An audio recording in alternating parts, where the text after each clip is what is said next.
Creating great products isn't just about product managers and their day-to-day interactions with developers.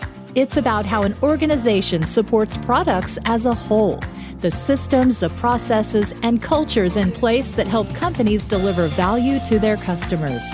With the help of some boundary-pushing guests and inspiration from your most pressing product questions, we'll dive into this system from every angle and help you think like a great product leader.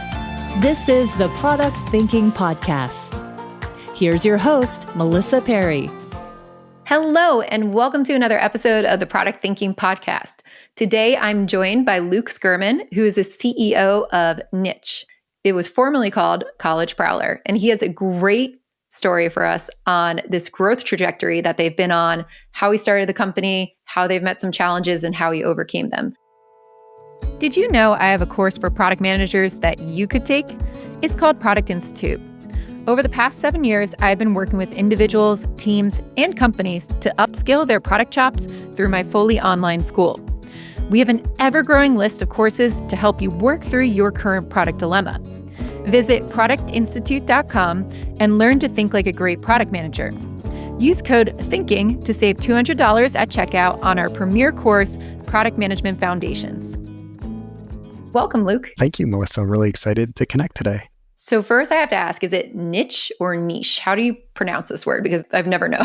No problem. Great question. It's actually a question that comes up all the time. I grew up saying niche. I grew up in Northern California, but when we were rebranding the company from College Prowler to Niche, and I know we might touch on that later, we felt like niche sounded a little less hoity-toity, a little more Americana. So we went with niche, but really we realized that folks say it in a variety of different ways, and we really don't police it by any means. So feel free to say however you feel most comfortable. Okay, that makes me feel a lot better. I was really worried about mispronouncing that, but I do think it's a much better name than College Prowler. So congratulations on that. You came up with a really good one. Thank you. So tell us a little bit about how did College Prowler, and at the time, I guess it was called College Prowler, how did it get started? How did you come up with this idea? Sure. So I was born in New York City. We moved to San Francisco when I was very young. Dad didn't want to live in the suburbs. Mom didn't want to raise me in the city. When I was in high school, I went to a public high school in Northern California, and I was just really obsessed with trying to choose the right college. And I got my hands on every guidebook, every resource I could imagine, and it just became this obsession of mine trying to choose the right college. And I didn't really want to stay in school in California. I wanted to kind of spread my wings, do something more on the East Coast, get closer to kind of cousins, grandparents, uncles, whatnot. And so all my research at the time, it felt like the perfect school for me. It felt like was going to be Wake Forest University. Great basketball team, ACC, good academics, good business school. You got a free laptop, a free printer, good weather. It felt like it checked so many boxes. And then I went to visit it, and it was a little bit slow, a little bit of the deep South, a little homogenous for me. It just didn't feel like who I was. Ended up applying to Carnegie Mellon, NYU, Penn, and Georgetown. I wanted to go to a school where I could take a nonstop flight in a major city. Didn't get into Penn, didn't get into Georgetown, came down to Carnegie Mellon versus NYU. I love New York City, but I just wanted more of a campus. I felt like New York was a great place to live, maybe in my 20s, but Pittsburgh and Carnegie Mellon just felt right. And then I got to campus and I kept asking people, how did you choose Carnegie Mellon? And people kind of shrugged their shoulders and said, my counselor told me it was good, or my friend told me it was good, or a family member. And I was saying to myself, wow, this is just such a big decision. Going to move 3,000 miles across the country, hundreds of thousands of dollars, make friends, make a network, leads to a job. This is like a big inflection point in your life.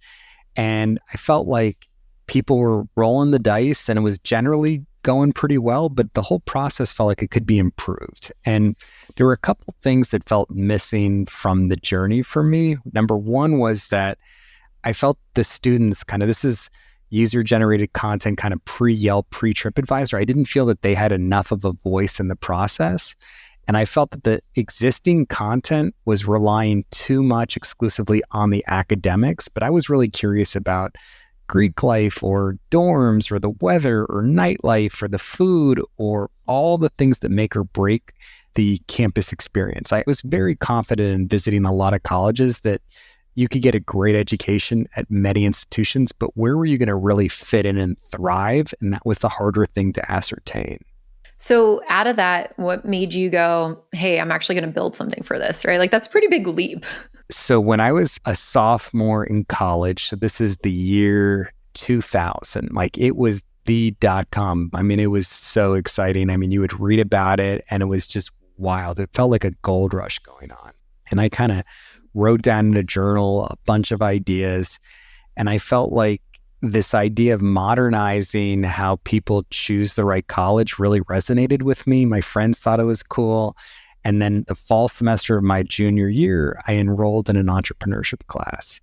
And for the first time in college, I felt like I found my perfect class. Like I originally thought I was going to go into finance, and finance was way too deep and actually theoretical. Entrepreneurship was like a little bit of everything, a little bit of marketing, a little bit of management, a little bit of finance, a little bit of accounting. It was just like a little bit of everything. And it felt very creative and I just loved it. And started writing kind of the business plan in an undergraduate entrepreneurship course. And my professor at the time said, Luke, all these .coms are failing because they can't get big enough fast enough. And they're relying exclusively on advertising revenue.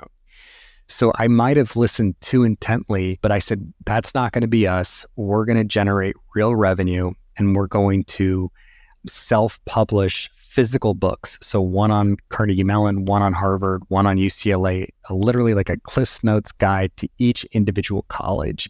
That was the business plan. Literally, I didn't know what I was doing, but that was the concept. And upon graduating from college with my bachelor's in 2002, began running the company full time. And from 2002 to 2007, that was our only revenue stream, was self-publishing physical books. And we sold 500,000 books. We sold millions of dollars worth of books, Barnes & Noble, Borders, Books A Million, college bookstores. But the book industry has really low margins, bad cash flow. And if that wasn't enough, you could just feel that most people were going to the internet for information. I love books. In 2008, Borders went bankrupt. Private equities recently bought Barnes & Nobles. Bookstores are unfortunately a shell of what they used to be. And we could just feel that we needed to kind of move more towards the internet. That was really smart. You could definitely see like pre-Amazon, books, everybody went to Barnes & Noble, but now everything's consolidated on Amazon. So you're looking at this must have been a shock too, right? Like your main thing that you do is now becoming slightly obsolete. So like what's running through your head? Like how are you responding to that and trying to figure out where do we concentrate now? How do we actually like pivot? At this point, I mean, between 2002 and 2007, we're working so hard. We're just getting to like, let's say $1 million in book revenue, but it's not a sustainable business. We're still burning tons of cash. It's not sustainable. And you can just feel that you need to do something quite significant to evolve from here.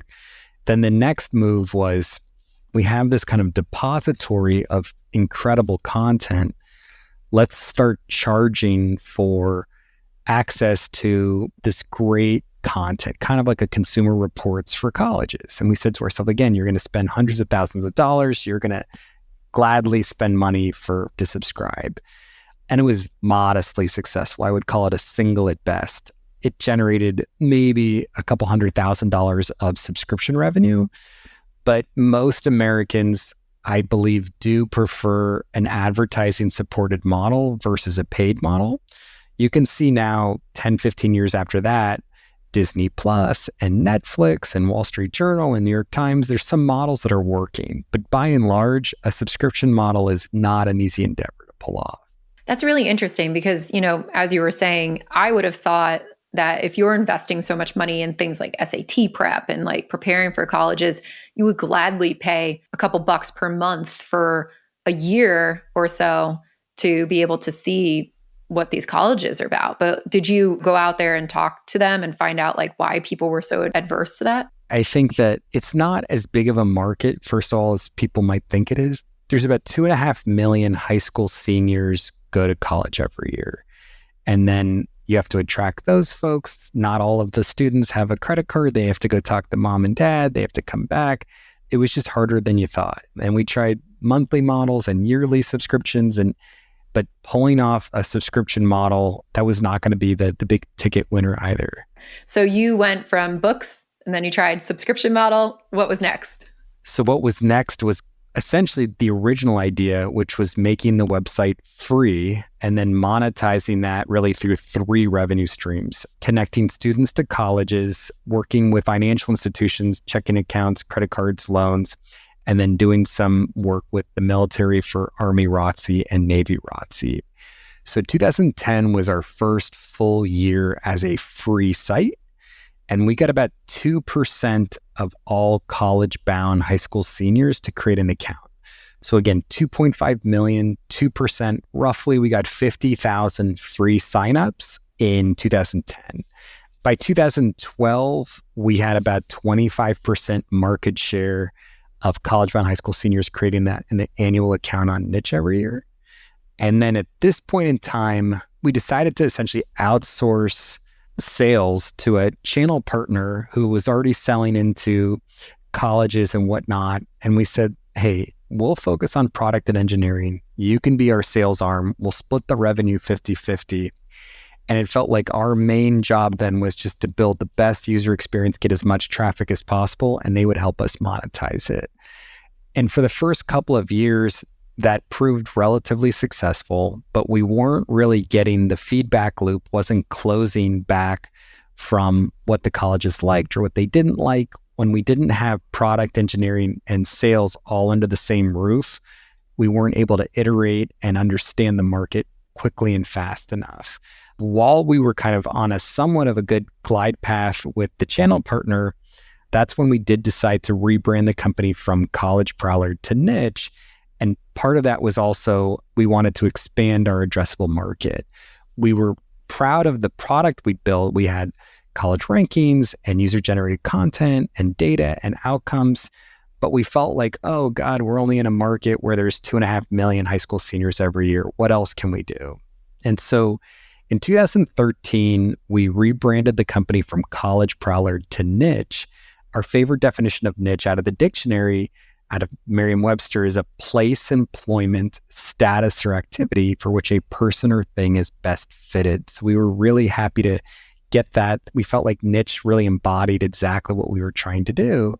And we moved into our second vertical, which was coverage on 130,000 K through 12 schools. So at the time, there was one nonprofit in California called greatschools.org. And we looked them up and said, wow, they have a lot of traffic. They cover individual public schools pretty well. They don't cover private schools that well, and they don't cover school districts that well. Can we bring our content recipe from colleges to K-12 schools? So in 2013, we rebranded into Niche, and we entered our second vertical, which was K through 12 schools. By 2014, we entered our third market, which was places to live, which is coverage on every city, town, neighborhood, and suburb of the United States, about 80,000 of them. And we found that if a parent was researching a K through 12 school, they were often thinking about moving, that the price of a home is correlated to the quality of the school district. It was this very interconnected decision between school and where to live. So by 2014, we then had these 3 verticals: colleges, K-12, and places to live. The platform at the time was not mobile first, and we had to build things for each vertical. So if we had a search tool, we'd have to build it once for colleges, once for K-12, once for places to live. We had vision at the time to kind of be able to spin up multiple verticals here, but the backend architecture was not scalable at the time, and it was not mobile first. So that's kind of where we were through 2014, I would say. And how big were you in 2014? Like, how many people were working there? 2014, I would say we were right around 15 to 20 employees and probably bopping around 3 to 5 million in revenue.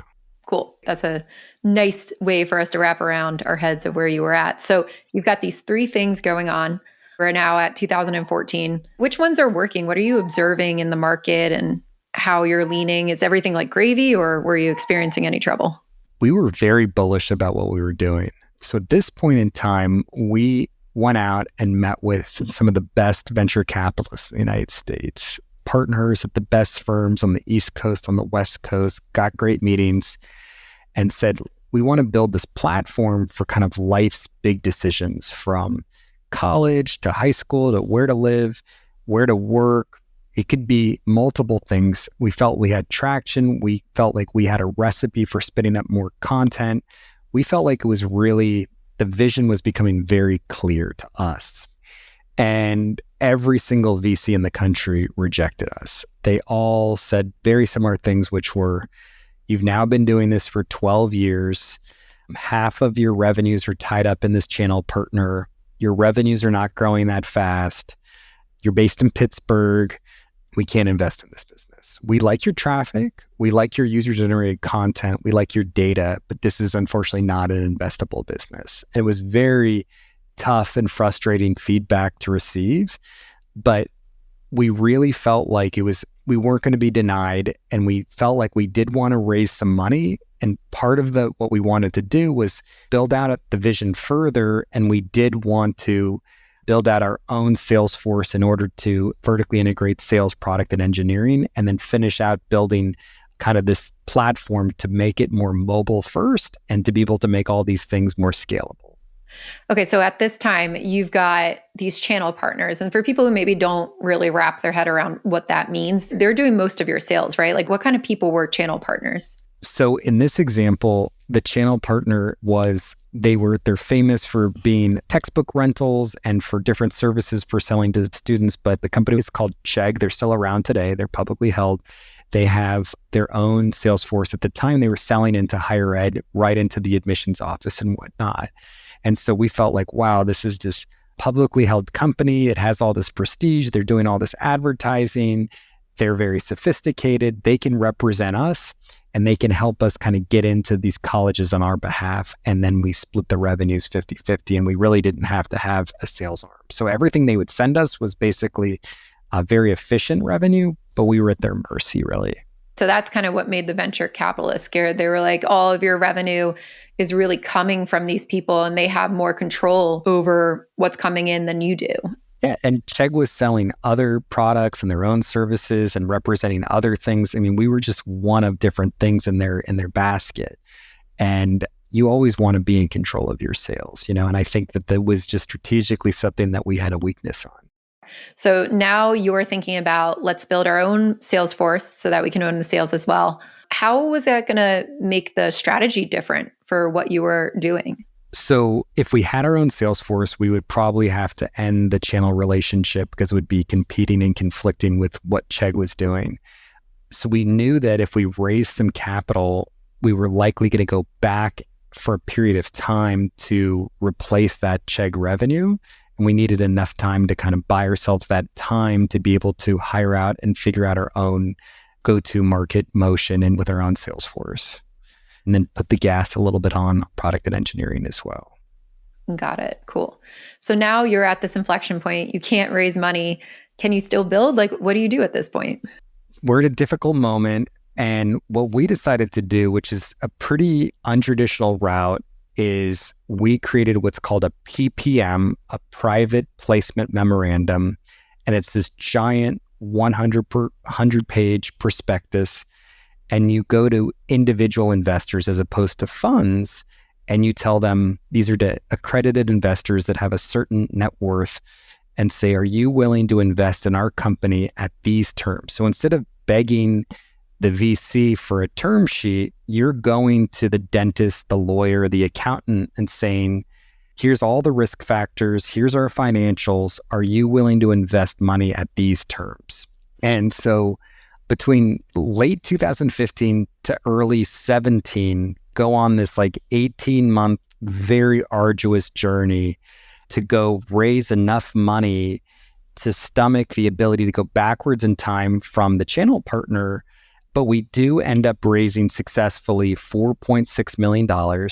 We end up getting in front of 161 investors. We got about 60 yeses, 100 nos. The smallest check was $25,000. The largest check was $500,000.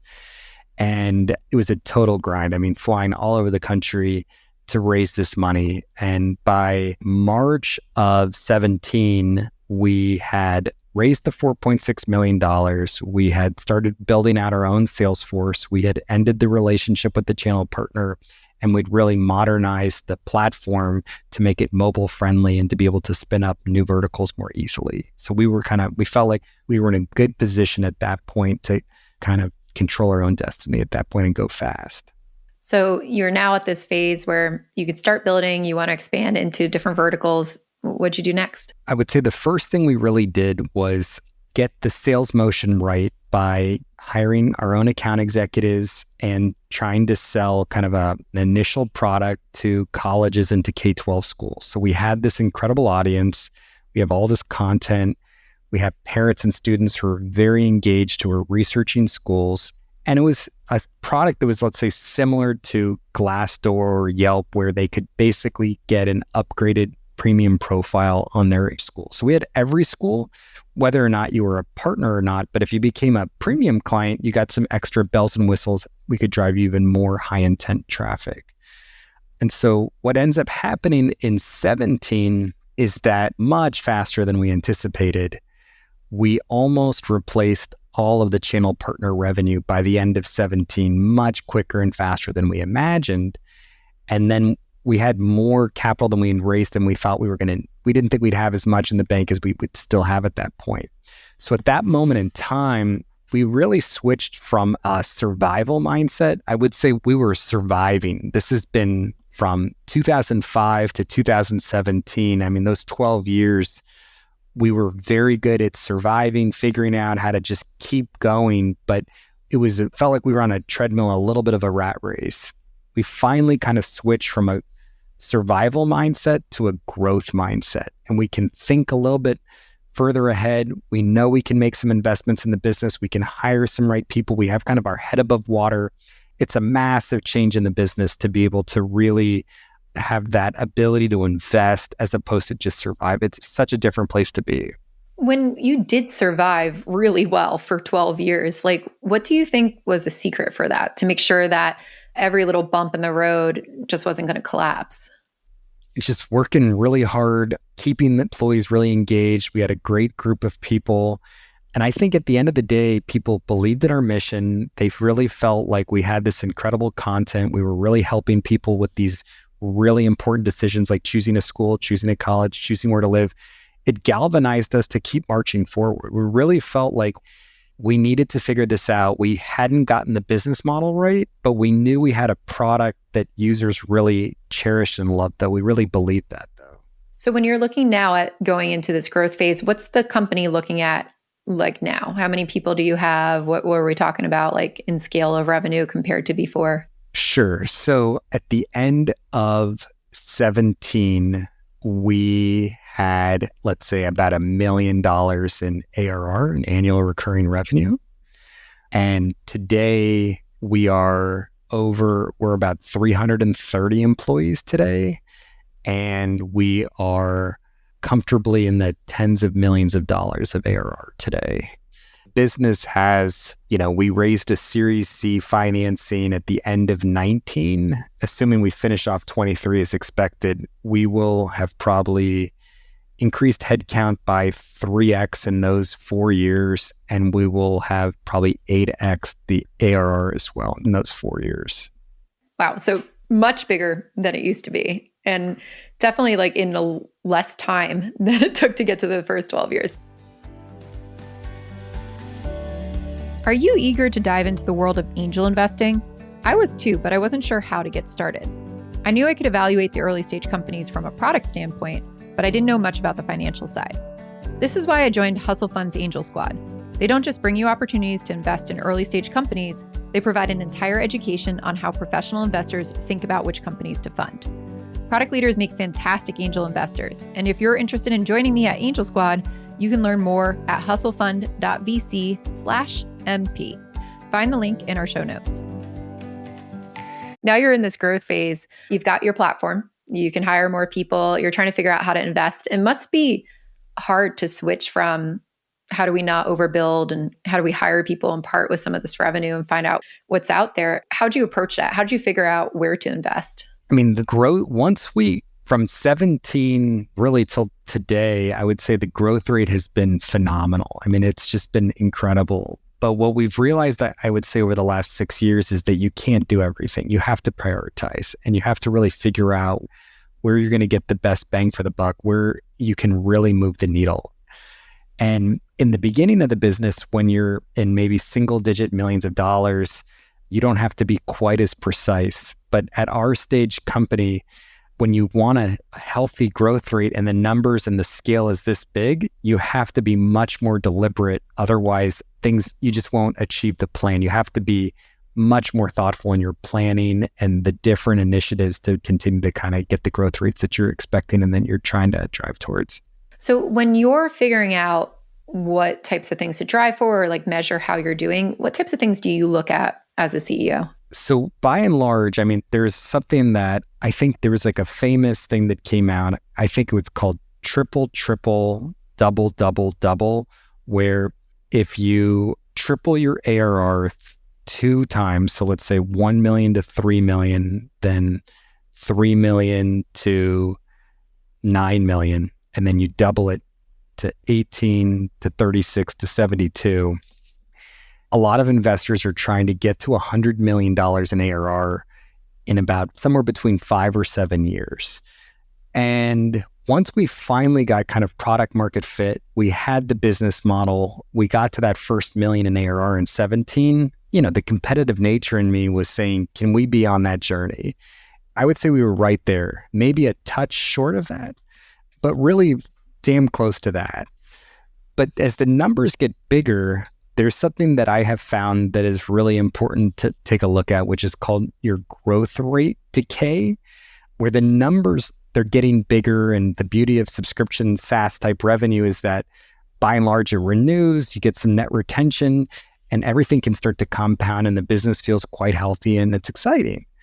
But what growth rate decay is, so let's just pretend that this year, for very simple math, the company's revenues grew 40% this year. And last year, the company's growth rates grew 50%. So you divide the 40 by the 50, and your growth rate decay would be 80. 80 and above is very, very healthy. 80 and below, you got to work on something. And you got to focus on, why is your growth rate decay slowing down? Why are you decelerating? Are you not getting enough new business? Are you not getting enough expansion revenue from your base? Have you hit saturation in your TAM? There must be some mitigating factor to why you're decelerating, and you have to isolate that issue. But from a vanity metric, from investors, from board, everyone's patting you on the back. They're saying you're doing awesome. But our growth rate decay was beginning to dip below 80. Even though it was quite exciting, high growth, we were dipping below 80.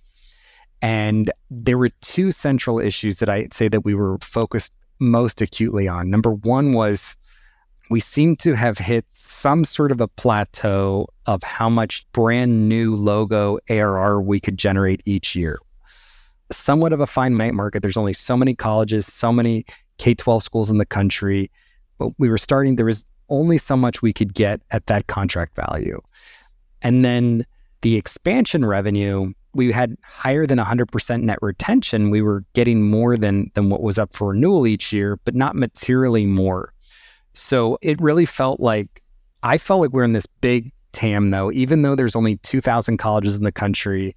The education sector is by and large the 5th biggest sector in the United States. There's 70 million students go to college every year. We get about 1 million high school students register every year on Niche. If 1 million students are going to go to college, let's say it's $25,000 a year for 4 years, $100,000 times 1 million students, we're influencing $100 billion of tuition revenue every single year. That's a big industry. And yet we're generating tens of millions of dollars of ARR. It didn't feel like we were getting our fair share for how much influence we were having. We were the most trafficked site in the United States for students and parents researching schools. We had 35% of colleges as our clients. We had 50% of college-bound high school seniors registered as a full user. We had both sides of the market making progress. It felt like something was off. And so what we kept poking on was, how do we really get more credit and how do we increase contract value and unlock this further? And in our business, there's a big issue related to attribution and first source and second source. So if a college buys names of high school sophomores from the PSAT after taking the PSAT, they can buy all those names. That same student comes on our platform, very engaged, their senior year, they're doing all the research, they're really engaged. And then we send that student over to the college's CRM. The college can say, it's a duplicate name. I'm sorry, we're not giving you any credit for that name, even though in the moment, they're ready to take action right now. And the sophomore they never even expressed interest in that school. That's called a first source, second source, or first source, last source attribution. And it's a lot of industries kind of have to go through similar dynamics. And we felt like one of the ways to solve this was to get further down the enrollment funnel, to go further down and to prove out our attribution even clearer and just make it so clear the true impact that we were having. So we kept thinking about this. We wanted to change the trajectory of the growth rate decay. We wanted to really get higher contract value. We wanted to get more credit. And we wanted to just to keep modernizing how students applied and attended college and just be a force for good in this sector that hadn't modernized for the last 100 years. Kept looking at it, and we realized that 60% of colleges in the United States have an 80% acceptance rate. So everyone talks about Harvard, Yale, and Princeton, and they're phenomenal institutions, but they are really the minority. There are only 200 colleges in the country that have an acceptance rate of less than 50%. And a lot of people want to go to those top 200 colleges, but by and large, the vast majority of colleges are great schools, and they accept more than apply. They do. And it's not that hard to get into college. But for a while, most families feel this tremendous stress and burden of getting in, and they think it's so stressful. They don't think they can get in. They don't feel qualified. But in reality, the majority of colleges have an 80% acceptance rate. And so we kept looking at this and met with some colleges in December of 2021. Businesses was really in a healthy place, was big. We were doing well. But I was really determined to try to change this growth rate decay issue. Went to this university president and I said, you all have an 85% acceptance rate and you have a 12% yield. So a yield is if you accept 100 students, 12 end up coming. I said, you have a very noisy and inefficient funnel. You basically accept everyone and no one shows up. I said, it's not fun for your admissions team. They're stressed out. It's very stressful for the students and the families. No one's really winning in this regard. So what I'd really love for you to all consider is that when a student creates an account on Niche, we get 37 pieces of data. They've already indicated on our platform that they're interested in your institution. We would like in real time to offer that student admission to your university. Just let them in. Say you've been accepted. And we want you to provide them a scholarship, because what most families don't realize is that later on in the process, maybe after filling out their FAFSA, maybe after getting competing offers, they end up getting a scholarship or they get a discount rate and they rarely pay the full sticker price. But up front, you don't realize that. Maybe if you're a very savvy buyer, you know this, but if you see that it costs $50,000, you say, oh, I think it costs $50,000. You don't realize that they may discount it down to $25,000.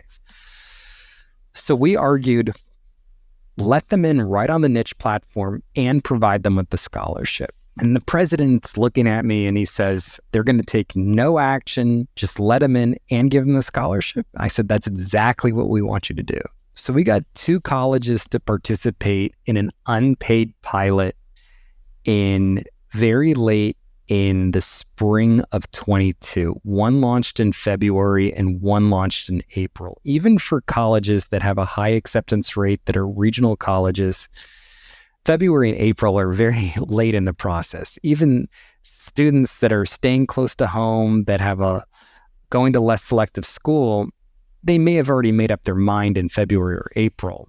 But what ended up happening is between the two schools, we influenced 40 enrollments, and they understood that between them, those were incremental enrollments they were absolutely not going to get otherwise. So roughly $25,000 times 4 years is $100,000 times 40 students. We helped find them $4 million of tuition revenue they would not have gotten otherwise, help them hit their admissions goals, their enrollment goals. And we really felt like there was enough here in the pilot to keep going. So then what we decided to do was formalize a paid beta where our clients pay for our core services that we're working, that we're on a healthy trajectory, but then we would charge an extra fee to be part of this new program that we called direct admissions. And it was really an opportunity to sell both the core and direct admissions as kind of expansion revenue and help them get more incremental enrollments to their institution. And so we ran that. We were originally targeting 10 colleges as a paid beta, and the demand was higher than we thought. We had 25 colleges in a paid beta for this admission cycle. So that's from the fall of 22 through summer of 23. And that beta cohort of colleges has proven out to be very successful. It looks like a minimum of 20 of the 25 will renew. And we could get as many as 23 or 24 to come back. So it's somewhere, let's say about a 90% renewal rate on a beta program. And, we locked arms in the fall of 22, a facilitator doing some work with the executive team. And she really encouraged us. And she said, what's the one thing that you have to accomplish in 2023? Not 2, not 3, not 4, the one thing. We said we have to make direct admissions a success. That was the thing. That was the way to really get the business unlocking our potential further, to change that trajectory of that growth rate decay. And from a product and engineering perspective, sometimes in hindsight, I recognized that when we were running a lot of different initiatives, the context switching, everything was hard. But if we could really aim some of our best folks on a really heady goal and really swarm a big concept, it could move the needle in a more dramatic way. So we put half of product and engineering on direct admissions. And the goal was really by late summer of 23, we want to really be in a position to renew the beta clients, get even more colleges on the platform for this admission cycle. And from the user's perspective, there were 3 big features that we wanted. Number 1 was have a full platform with real-time notifications. They create the account, they get real-time offers, have a dashboard where they can compare the different offers that they've received, and then be able to filter which colleges offer direct admissions. So our product team, our engineering team did an incredible job. That's launched successfully. That's this month in August here. That's big success.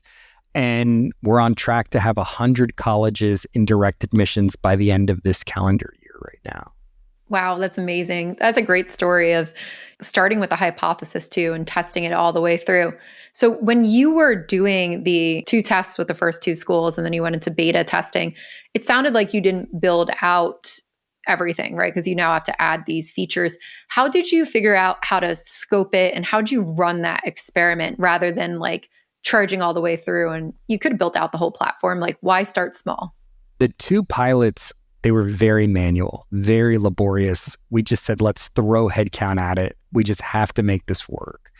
Our chief operating officer, Athena Meyer, she really quarterbacked the pilots and she's really been overseeing the beta program. And she previously was our chief product officer. So we were fortunate to have someone with strong product chops helping to lead the charge here. But originally we were worried that we would overbuild when we didn't really understand all the problems of the clients and all of the users. And we said, let's just make it manual, and that's okay. Big problem, big opportunity. And then we'll begin to automate it and make it into the platform. But as we got to 25 colleges in the beta program, we realized that there were some limitations doing it manually, that we needed to move even faster from a product and engineering perspective. And we couldn't afford to wait any longer. We had to start building out the platform solution sooner than we originally anticipated. It was really that the precipice of it was that the user was starting to receive too many different offers and it didn't feel congruent. And we needed to make sure that all of that felt holistic and smart and intelligent for the user, for the student. So building that out too, it sounded like it did start though from a problem where you were like, we need to actually solve this problem. Otherwise it's going to affect our test, like the results of it. Oh, absolutely. Yeah. And I think a lot of companies get really scared about doing some of these things manual, right? They go, oh, well, if they perceive that it's not a fully built out, software function, they're going to just churn. Did you find that, or did you find that people were generally happy with it? We were very upfront with the beta clients. This is a beta program. We're looking for your feedback. We're not trying to charge you for every nickel that we believe we're generating from a value perspective. And I think people were open to it. There was a real belief in higher ed that status quo was not working, that there are a lot more colleges than there are students interested. There's a demographic issue where there's less students just in general being born. There's concern right now in the value of college. The admission staff was stressed out. There's more student loan debt than credit card debt. There were test optional where people weren't being required to take the SAT or the ACT. There was all these factors coming in at once. I think everyone realized that it needed to change and evolve. So there was a willingness on all sides to at least try this out. That's really nice. I'm glad everybody was really on that same page. And I think it did help that you explained that to them, right? I try to tell people when you're running a test, you're not just going to blindly put it up there, especially if it's manual without that context. You have to actually tell people what they're in for. So really great example of it. So you launched direct admissions. It sounds like it went swimmingly. It sounds like it's doing really, really well. So you've got maybe 100 colleges going to be on by the end of the year. How did that affect the company? What kind of results did you see from this? We're on track to hit all of our company level goals. We're moving very quickly. To go from 2 unpaid pilots in the spring of 22 to have 100 paid clients with a platform by the end of 23 is moving very fast, even for a nimble organization. Our board has really applauded us for how well we've been able to get everyone cross-functionally on the same page, from legal and finance to product to sales to engineering, while keeping that healthy core business going forward. But I would say the other thing that has really been in our favor is that our employees love direct admissions. They love that this is really a way to equal out the playing field, shift more of the power dynamic towards the families, a little bit away from the colleges, equal the playing field, and really modernize the whole process. And so our employees have been energized about it from day one. And then when we do user research videos and whatnot, the videos of our students saying they've got accepted, they feel wanted, they feel appreciated, I now feel good enough that I can go to college. It's just been so energizing on so many fronts. That sounds really, really exciting, like a great project to really work on. So you've managed to take this company now, find this extreme focus. And there's a lot of executives out there, I think, who are, said, how do I get people to focus? How do I make sure that we're actually growing? How do we make sure we're building the right things? What's your advice for them that you've learned throughout this process? I definitely feel like you have to go after opportunities that are really big and bold. You do. I think it's better to swing big on one giant opportunity than to try to piecemeal together with 5 smaller opportunities. I also do believe you have to self-reflect and understand, where do you really have core competencies? So if I'd love to be in the payment space, or I'd love to be in the job space, but we just have never done those things before, they may be big opportunities, but they're harder. So I think it's the balance of, where do you have domain expertise, core competencies, and where's the opportunity truly big enough to really move the needle. Yeah, it's really good advice to kind of hone in and start to analyze that. And when you were talking about like not spreading people too thin over 5 big opportunities, I just want to clarify for the listeners too. When you're doing the beta tests with the 2 teams, did you put everybody around that, or that was after you proved that it was actually a success? The 2 unpaid pilots was a very small SWAT team. Really, Athena, our COO, was really leading. Once it started to move towards a paid beta program and it was going to get up to 25 colleges, that's when we needed to start throwing a lot more folks at it. Great. So that's when we're like, okay, we know this is working. We actually have some signals here. Let's go all in. Like, we're doing this. For executives as well, thinking about, your whole trajectory. You've been doing this for a very long time. What do you feel like you wish you knew when you started this or in early days that you do know now? I would say that they may seem simple, and maybe they are, and I wish it hadn't taken me so long to understand these principles, but I think there's 3 things I would say it comes back to. Mission it's the core. You have to really love and believe in what you're doing, and you really have to realize it always takes longer than you think. But beyond a true belief in mission, one I would say is the team. You're a product of who you surround yourself with. Sometimes you need to stretch and hire executives and more experienced people. Sometimes you need scrappier early career people, but you need a phenomenal team. You do need a great team. And as CEO, founder, it takes real effort to build out the team. You have to recruit, you have to sell, you have to work it, but you got to get that team in place. It's absolutely critical to get the team in place. So I would say team is critical. We raised the Series C financing. All of our employees were based in Pittsburgh. We really had never hired any outside executives, and we've really embraced now distributed work. And we now have a great number of VPs and C-suite executives that have a lot of 2-sided marketplace experience. And we've really brought on so much great talent to the team. So I'd say team is number 1.